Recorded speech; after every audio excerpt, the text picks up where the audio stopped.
That's right. Wednesday's show will be out at 10 Barrel Brewing in Northwest Portland. Come out and watch the NBA draft with us. I don't know what time it starts. Usually It's usually in the 4 o'clock hour. 4 or and then 5. The picks start rolling in middle of the 4 o'clock hour, 5 o'clock. I don't know if it's changed a little bit now that they're doing the 2-day made-for-TV event. Blazers pick 7th and 14th. Yeah. Couple key picks, in the building of a young franchise, right? Yeah. That said, I just don't. I'm just not that into it because I don't know the players. Yeah. Well, it's even if I were a Blazer fan, I'd show up and be like, "Yeah, they drafted." Who's that guy? And then I have to read about him for 2 hours before it's a very weak draft, and well, even if it weren't, isn't it weird that you just don't don't know the players like we used to? Yeah. It's just a different era of the draft. Sure. Where you're just drafting a lot of it's a lot of foreign-born players and foreign-born guys you haven't seen guys. Play, and they're raw, really young guys. It's just it's hard to really. I mean, I hate to sound like the old guy, but I kind of am. Yeah. When we were young, the NBA draft was a big deal because all these guys that got drafted played in college, and they played, well, most of them, and they played for several years, and so you knew them, and you knew them well. And even last year, when again you had a high pick there, certainly better than what you had this year, and like Scoot, we were told that, Scoot's this generational player, and whatever we put a lot of hype on him, but I mean, outside of the fact that everyone told you that Scoot Henderson was a generational player, no one saw Scoot Henderson play. No one's watching the G League Ignite. So even in that case where you knew going into that draft, you were probably going to end up either with Brandon Miller or Scoot, depending on what Charlotte drafted.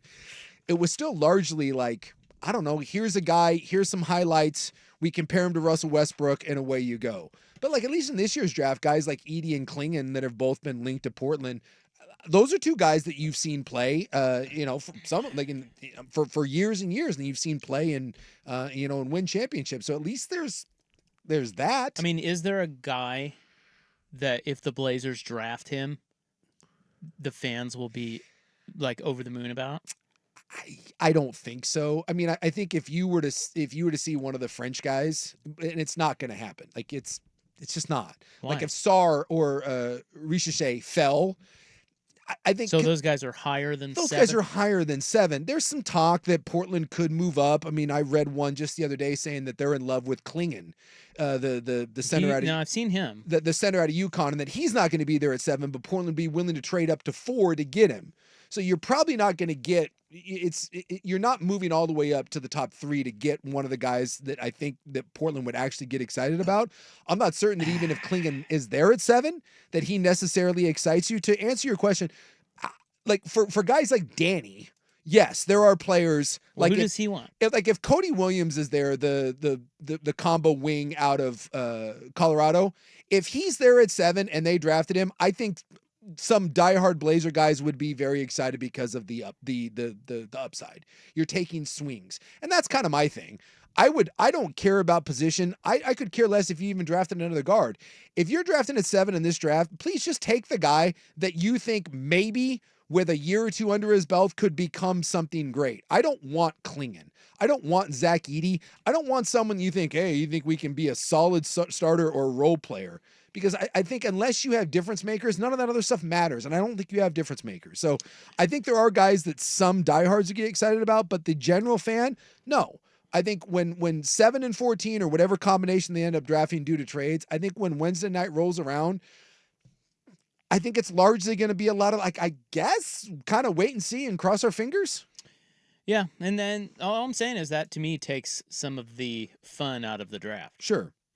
Even when you know it's important and you know that these guys could be key pieces of your future going forward, even the analysis of it coming from people who know what they're talking about could be dead wrong. Sure. Because it's a crapshoot. Well, and this is what, Danny, who's just, he's diehard about this stuff, has been banging the drum from, give him credit for 6 months, that this year's draft is the most uncertain and varied that maybe we've seen in modern draft history. That there just isn't, even the top guys, there just isn't a lot of players that you look at and say, okay, This is 1 through 4. This is 1 through 3.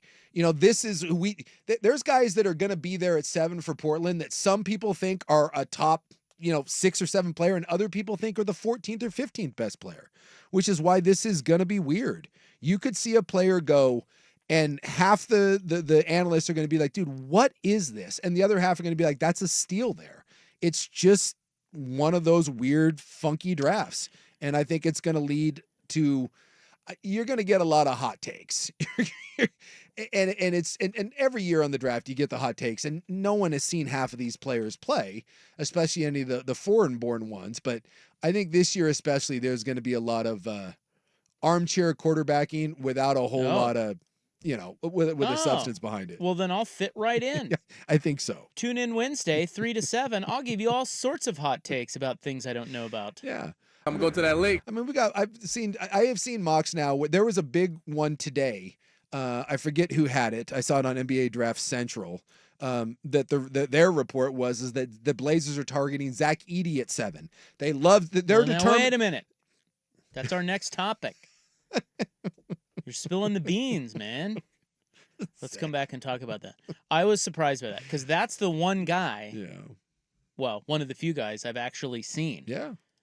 And I couldn't believe that. Like, I don't follow the pre-draft coverage, and then I'm all of a sudden reading Zach Edey at 7? That one, too. What? I was like, I thought, wasn't he like a second round? Am I crazy that at one point he was a second-round pick? We're in the middle What the hell is happening? In the middle of the tournament when he was going nuts and leading Purdue deep into that. The conversation around him is, look how slow and dumpy he is. That dude is going to get cooked in the NBA, and maybe he's a borderline first-round pick. And now we got rumors of him going number 7? Wow. What? Like, if Klingon's gone, and a lot of people think he will be, Portland's determined to get a center, and they're going to focus on Zach Edey at 7? What? Well, let's come back and talk about it. What are we doing?